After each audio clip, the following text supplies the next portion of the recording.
Hello दोस्तों, fit and new MCQ series में आपका स्वागत है। सीरीज़ का ये आज 23वां वीडियो है। यदि आपने 22 वीडियो को नहीं देखा है तो प्लेलिस्ट बन चुका है, जाके आप उसमें देख सकते हैं। तो हम पिछले 22 वीडियो में हम ये 121 180 नंबर क्वेश्चन लास्ट तो हम क्लियर कर चुके थे। आज से हम 181 नंबर से डिस्कस करेंगे। तो पिछले 13 वीडियो में फर्स्ट सेमेस्टर को हमने क्लियर किया है और 14 नंबर वीडियो से सेकेंड सेमेस्टर को शुरू किया है। तो चलिए, आज हमारा 23वां वीडियो है, शुरू करते हैं। तो चलिए 181 नंबर से देखते हैं कि स्क्रू जैक में किस प्रकार के थ्रेड का प्रयोग किया जाता है। भी थ्रेड, एक्मी थ्रेड, नक्कल थ्रेड, ये एक ऑप्शन इसको काट देंगे। तो स्क्रू जैक में हमारा स्क्वायर थ्रेड होता है। ये डी नंबर में आप स्क्वायर थ्रेड लिख लीजिए, क्योंकि स्क्रू जैक में स्क्वायर थ्रेड होता है जिसका एंगल 90 डिग्री होता है। और भी थ्रेड होता है इसका 60 डिग्री होता है। और एक्मी थ्रेड 29 डिग्री होता है। और ये नक्कल थ्रेड 0 डिग्री होता है। तो इसका आंसर क्या हो जाएगा? इसका आंसर हो जाएगा स्क्वायर थ्रेड। स्क्वायर थ्रेड इसके जगह पर स्क्वायर थ्रेड होगा। स्क्वायर थ्रेड जिसका एंगल 90 डिग्री होता है। चलिए नेक्स्ट क्वेश्चन कर चलते हैं। तो ये देखिए, एक से जो चिन्हित भाग है उसको नाम बताना है। ये एक भाग दर्शा रहा है, ये क्या है? एक से जो दो भाग दर्शा रहा है वो क्या है? वो हमारा क्या हो जाएगा? बेड हो जाएगा, टेलीस्कोप हो जाएगा, फीड शाफ्ट हो जाएगा। और एक को काट देंगे तो ये हमारा कौन सा हो जाएगा आंसर? तो हमारा फीड शाफ्ट हो जाएगा। ये हमारा फीड शाफ्ट है। ये हमारा लीड स्क्रू है। ये हमारा हेड स्टॉक में आ जाएगा। ये टेल स्टॉक हो जाएगा। ये लेथ कैरेज हो जाएगा। और इसके ऊपर ये है जो भाग वो बेड हो जाएगा। चलिए नेक्स्ट क्वेश्चन को चलते हैं।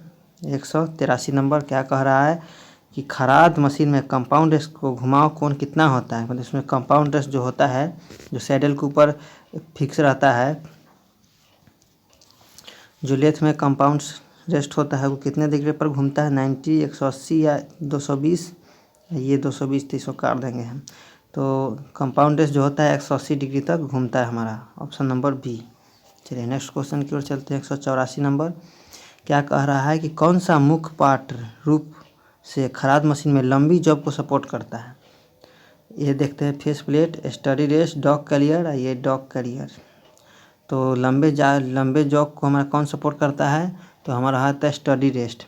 स्टडी रेस्ट दो प्रकार के होते हैं। एक होता है फिक्स स्टडी और दूसरा होता है ट्रेवलिंग स्टडी। फिक्स स्टडी जो होता है लेथ के बेड पर फिट होता है और ट्रेवलिंग स्टडी सैडल पर फिट होता है। तो वो जॉब को सहारा देता है, लंबे जॉब को, पतले लचीले जॉब को। तो हमारा स्टडी रेस्ट हो जाएगा बी। चलिए नेक्स्ट क्वेश्चन की ओर चलते हैं हम।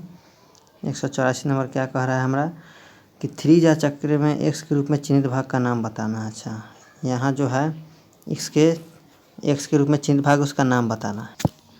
इसका एक्स से जो दर्शा रहा है उसका नाम बताना है। ये भाग क्या है? तो ये भाग हमारा हो जाएगा इंटरनल जॉ होता है। इसका नाम है इंटरनल जॉ है। ये हो जाएगा चक्की हो जाएगा। ये हमारा बैक प्लेट हो जाएगा। इसको एक्सटर्नल जॉ बोलते हैं। और ये हमारा इंटरनल जॉ है और इसको की स्लॉट बोलते हैं। और ये बैक प्लेट तो हम बता दिए कि ये होता है। और क्राउन व्हील जो होता है हमारा, ये होता है क्राउन व्हील होता है। और जो ये दिया हुआ है ये स्क्रॉल करता है, इसी को स्क्रॉल कहते हैं। तो चलिए, इसको हम सारी पार्ट को बता चुके हैं। तो इसका आंसर क्या हो जाएगा? इसका आंसर हो जाएगा इंटरनल जॉ, आंतरिक जबड़ा, सी, ऑप्शन नंबर सी। चलिए नेक्स्ट क्वेश्चन की ओर चलते हैं। 186 नंबर क्या कह रहा है कि 3 चक का दोष क्या है? 3 चक का दोष क्या है?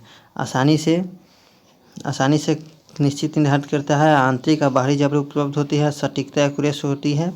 और ये सेम क्वेश्चन है, मतलब सेम ऑप्शन है। तो इसका क्या आंसर हो जाएगा कि इसकी एक्यूरेसी कम होती है। 3 चक का दोष होता है, डिमेरिट है कि इसकी एक्यूरेसी कम होती है। जॉब को अच्छी मजबूती से नहीं पकड़ता है। मजबूती से पकड़ने के लिए हमारा 4 चक यूज होता है। और 3 चक का दूसरा नाम यूनिवर्सल चक भी इसको बोलते हैं। चलिए नेक्स्ट क्वेश्चन की ओर चलते हैं। इसका आंसर नंबर सी हो जाएगा। नेक्स्ट क्वेश्चन की ओर चलते हैं। क्या कह रहा है 187 नंबर, पाउडर मेटलर्जी टेक्निक द्वारा कौन सी टूल सामग्री का प्रयोग किया जाता है? निर्माण किया जाता है। कार्बाइड, हाई स्पीड स्टील या हाई कार्बन स्टील? एक ऑप्शन लगातार में रिपीट होता है। 3 ऑप्शन ही लेकर चलेंगे, कार्बाइड, हाई स्पीड स्टील या हाई कार्बन स्टील। तो पाउडर मेटलर्जी टेक्निक द्वारा कौन से टूल सामग्री का निर्माण किया जाता है? तो हमारा कार्बाइड होता है, हमारा कार्बाइड होता है जो पाउडर मेटलर्जी टेक्निक से बनाया जाता है, कार्बाइड। Option number A. चलिए नेक्स्ट क्वेश्चन की ओर चलते हैं। 188 नंबर क्या कह रहा है कि टूल का कौन सा ग्रूव कोन ग्रूव में फंसने से रोकता है और टूल टूटने का कारण बनता है? Side rake angle, side relief angle, side clearance angle. तो यहाँ भी हमारा ऑप्शन रिपीट है, तो एक ऑप्शन नहीं लेके चलेंगे, 3 ऑप्शन में ही क्लियर करेंगे। कौन सा कोन ग्रुप में फंसने के कारण और टूटने का कारण बनता है? तो हमारा साइड रिलीफ एंगल होता है, side relief angle. Option number B. चलिए अब 189 की ओर चलते हैं। क्या कह रहा है? कह रहा है 189 की यदि टूल की फेसिंग करते समय सही केंद्र की ऊंचाई पर सेट नहीं किया गया तो क्या होगा? यदि टूल को फेसिंग करेंगे और हम सही सेंटर हाइट नहीं करेंगे तो क्या होगा? कन्वेक्स फेस होगा या कनकेव फेस होगा या पिप छोड़ देगा? फिर ऑप्शन हमारा रिपीट हो रहा है, तो इसका आंसर क्या हो जाएगा? तो ये हमारा पिप छोड़ देगा, पिप छोड़ देगा। ये टूल को सेंटर हाइट में सेट नहीं करेंगे तो हमारा पिप छोड़ देगा, सेंटर में पीप छोड़ देता है। चलिए इसका ऑप्शन नंबर सी होता है। फिर नेक्स्ट क्वेश्चन की ओर चलते हैं हम। ये काटने की गति 190 में है, काटने की गति क्या है? मीटर प्रति सेकेंड, मिलीमीटर पर सेकेंड, मीटर प्रति सेकेंड, मीटर प्रति मिनट या मीटर प्रति मिनट? फिर यहाँ ऑप्शन रिपीट है, इसको 1 नंबर को हम काट देंगे। तो काटने की गति को हम मीटर प्रति मिनट का कहते हैं और फीड की गति को कहते हैं, फीड की गति मीटर पर रिवोल्यूशन बोलते हैं। चलिए नेक्स्ट क्वेश्चन की ओर चलते हैं कि किस प्रकार का ऑपरेशन है? ये देखिए 191 जो दर्शा रहा है ये किस प्रकार का ऑपरेशन है? इसके ऑप्शन को दिखाते हैं हम। ये किस प्रकार का ऑपरेशन है? सीधे ग्रुप है, वी ग्रुप है या राउंड ग्रुप है? तो ये हमारा कौन सा होगा? तो हमारा वी ग्रुप हो जाएगा। ये हमारा ऑप्शन नंबर बी हो जाएगा, वी ग्रुप। चलिए 192 की ओर चलते हैं। क्या कह रहा है ये कि 192 की चूड़ी के रूट और क्रेस्ट के बीच का क्या भाग है? रूट और क्रेस्ट के बीच का भाग कहता है रूट कहलाता है या फ्लैंक या डेप्थ, इसको काट देंगे। तो चूड़ी के रूट और क्रेस्ट हम बताते हैं, रूट क्रेस्ट कहाँ होता है। सो देखिए फ्री हैंड स्केचिंग करके हम बताते हैं। ये देखिए ये हमारा ऐसे थ्रेड होता है और ये नीचे वाला भाग होता है उसको हम रूट बोलते हैं, ऊपर वाला भाग होता है इसको क्रेस्ट बोलते हैं। तो ऑप्शन क्या बोलता है कि क्वेश्चन नंबर की ऑप्शन क्रेस्ट, रूट और क्रेस्ट के बीच में भाग वाले किसको, ये लाइन जो है इसको क्या बोलते हैं? इसको हम फ्लैंक बोलते हैं, इसको हम फ्लैंक बोलते हैं। तो ऑप्शन नंबर हमारा बी करेक्ट होगा, फ्लैंक बोलते हैं। और रूट इसको कहाँ बोलते हैं? तो रूट हमको ये नीचे वाला जो भाग है, ये भाग है उसको रूट बोलते हैं और ऊपर वाला ये भाग जो है इसको हम क्रेस्ट बोलेंगे। और ये दोनों को मिलाने वाली रेखा को हम क्या, फ्लैंक बोलते हैं। इन दोनों के बीच के अंतर जो होता है उससे गहराई होता है। कि कभी कभी पूछता है कि रूट और क्रेस्ट के बीच जो गहराई होती है जो उसको क्या बोलते हैं? तो उसको हम डेप्थ बोलते हैं। वही रूट और क्रेस्ट के बीच जो दूरी होती है उसको हम डेप्थ बोलते हैं। चलिए इसका हो गया। 193 की ओर चलते हैं। क्या कह रहा है कि डायल टेस्ट इंडिकेटर का सिद्धांत क्या है? ऑप्शन नंबर यहाँ है स्लाइडिंग और ऑप्शन को हम यहाँ देख लेते हैं। स्लाइडिंग या स्क्रू एंड नॉट या रैक एंड पिनियन या रैक एंड पिनियन। फिर ये ऑप्शन रिपीट है। तो डायल टेस्ट इंडिकेटर हमारा रैक एंड पिनियन के सिद्धांत पर काम करता है। और डायल टेस्ट इंडिकेटर हमारा 2 टाइप का होता है। एक होता है लीवर टाइप जो हमारा रैक एंड पिनियन पर काम करता है। दूसरा होता है हमारा क्या, तो हमारा 2 प्रकार का होता है डायल टेस्ट इंडिकेटर। एक होता है हमारा लीवर टाइप जो होता है, dial test indicator lever type होता है जो स्क्रॉल लीवर के सिद्धांत पर काम करता है। दूसरा होता है हमारा क्या, प्लंजर टाइप होता है, तो रैक ऑन पिनियन के सिद्धांत पर काम करता है। तो ऑप्शन नंबर बी हो जाएगा हमारा, C option rack and pinion के सिद्धांत पर। चलिए नेक्स्ट क्वेश्चन की ओर चलते हैं। चलिए 104 में क्या कह रहा है कि स्क्रू थ्रेड माइक्रोमीटर का उपयोग करके किस डायमेंशन को मापा जाता है? स्क्रू थ्रेड माइक्रोमीटर क्या मापता है? तो स्क्रू थ्रेड की पिच या स्क्रू थ्रेड का माइनर व्यास, स्क्रू थ्रेड का मेजर व्यास या स्क्रू थ्रेड का मेजर व्यास। फिर रिपीट है ऑप्शन, 3 ही ऑप्शन लेके चलेंगे कि स्क्रू थ्रेड माइक्रोमीटर मापता क्या है? तो हमारा स्क्रू थ्रेड का मेजर व्यास मापेगा। जो हम स्क्रू थ्रेड, जैसे कोई थ्रेड है इसको हम मापते कहते हैं कैसे हैं, तो इसका मेजर डायमीटर से हम इसको साइज लेते हैं, लेकिन पिच डायमीटर से हम इसको एंगल करते हैं। तो हमारा कह रहा है ऑप्शन की स्क्रू थ्रेड माइक्रोमीटर क्या मापेगा? तो हमारा स्क्रू थ्रेड का मेजर व्यास मापेगा। चलिए नेक्स्ट क्वेश्चन की ओर चलते हैं। 95 की ओर। क्या कह रहा है कि किस प्रकार के पावर ट्रांसमिशन स्पर गियर द्वारा संचालित होता है? समांतर, पैरेलल ट्रांसमिशन, एंगुलर ट्रांसमिशन या इंटरसेक्टिंग ट्रांसमिशन। तो ऑप्शन फिर रिपीट है, इसको काट देंगे। तो किस प्रकार का पावर ट्रांसमिशन स्पर गियर करता है? तो हमारा पैरेलल ट्रांसमिशन करता है। पैरेलल समांतर में होता है, क्योंकि ये ऐसे रहेगा और ये हमारा स्पर गियर छोटा मैच रहेगा इसके साथ। तो पैरेलल समानांतर में पावर ट्रांसमिट करने के लिए पैरेलल ये स्पर गियर का प्रयोग किया जाता है। चलिए नेक्स्ट क्वेश्चन की ओर चलते हैं कि सेंटर खराद मशीन में कितने प्रकार के बेड होते हैं? तो बेड यहाँ 3 प्रकार के दिया गया है। बेड 3 प्रकार के होते हैं।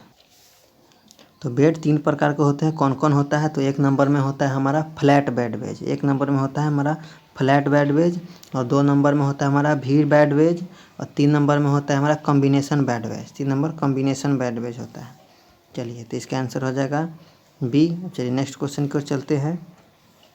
क्या कह रहा है कि स्क्रू पिच गेज का क्या उपयोग है? स्क्रू पिच गेज का क्या उपयोग है? तो इस ऑप्शन देखते हैं। थ्रेड की लीड की जांच करना है, या थ्रेड की पिच की जांच करना है, या थ्रेड का माइनर व्यास जांच करना है, या थ्रेड का, फिर ये ऑप्शन रिपीट है तो इसको हम काट देंगे। तो 3 ही ऑप्शन लेके चलेंगे। तो स्क्रू पिच गेज का क्या उपयोग है? तो स्क्रू पिच गेज हमारा थ्रेड की पिच व्यास को मापेगा। ऑप्शन नंबर बी करेक्ट होगा हमारा। Option number B, thread pitch gauge, screw pitch gauge है तो थ्रेड की पिच मापेगा। चलिए नेक्स्ट क्वेश्चन की ओर चलते हैं। 198 नंबर। ये क्या है? कौन सा ये? इस यंत्र का नाम बताना है। इस यंत्र का नाम बताना है। ये कौन है? वर्नियर माइक्रोमीटर, या आउटसाइड माइक्रोमीटर, या 3 वायर माइक्रोमीटर। तो ये ऑप्शन नंबर फिर रिपीट है तो एक ऑप्शन काट देंगे। और ये देखिए हमारा वर्नियर माइक्रोमीटर ये नहीं है, तो ऑप्शन नंबर 1 कट जाएगा। और ये आउटसाइड माइक्रोमीटर के ही अंतर्गत आता है, लेकिन ये आउटसाइड माइक्रोमीटर है नहीं, तो ये भी कट जाएगा। तो बच गया ऑप्शन हमारा 3 वायर माइक्रोमीटर। तो हमारा सी ऑप्शन हो जाएगा, इस ऑप्शन नंबर सी। चलिए नेक्स्ट क्वेश्चन की ओर चलते हैं।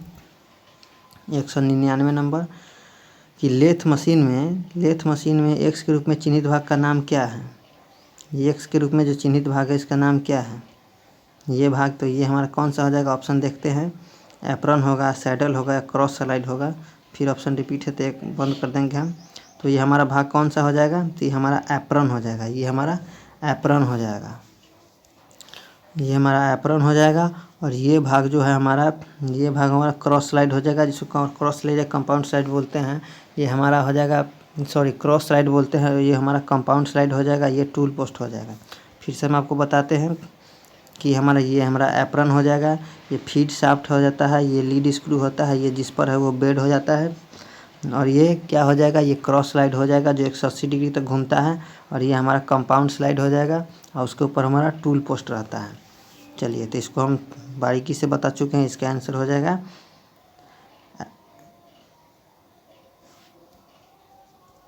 चलिए इसका एप्रन हो जाएगा। चलिए नेक्स्ट और लास्ट को देखते हैं। आज एक्स के रूप में चिन्हित नहीं, 200 है। ये हमारा कौन सा भाग दर्शाता है? लेथ मशीन का कौन सा भाग ये दर्शाता? चलिए, तो ये हमारा 200 नंबर क्वेश्चन है। इसमें किसी जो एक्सीलेटर से दर्शा रहा है वो क्या दर्शा रहा है हमारा? ऑप्शन देखते हैं। क्लच, फीड सेलेक्टर, या लेथ स्पिंडल। फिर ऑप्शन रिपीट, एक ऑप्शन काट देंगे। ये 3 ऑप्शन में हम देखेंगे क्लच है, फीड सेलेक्टर है, या लेथ स्पिंडल है। तो ये हमारा कौन सा भाग होगा? ये हमारा लेथ स्पिंडल है। और ये सारा भाग जो हमारा आएगा हेड स्टॉक के अंदर आएगा। और ये हमारा क्या है? तो ये हमारा लेथ ब्रेड है। लेथ ब्रेड है जो फ्लैट, इधर फ्लैट है उधर भी टाइप का है। तो इसका आंसर हो जाएगा सी, लेथ स्पिंडल। तो आज हम 200 क्वेश्चन को 20 क्वेश्चन को डिस्कस कर चुके हैं। अगले क्लास में हम 201 नंबर से शुरू करेंगे। ये चैनल पर पहली बार आए होंगे तो सब्सक्राइब कर दीजिएगा। और ये 23वां वीडियो है। 22 वीडियो आप नहीं देखें तो प्लेलिस्ट में जाके देख सकते हैं। वीडियो अच्छा लगा हो तो लाइक करें, शेयर करें, और चैनल को सब्सक्राइब कर दें। और ऐसे ही हम लोग के साथ जुड़े रहें।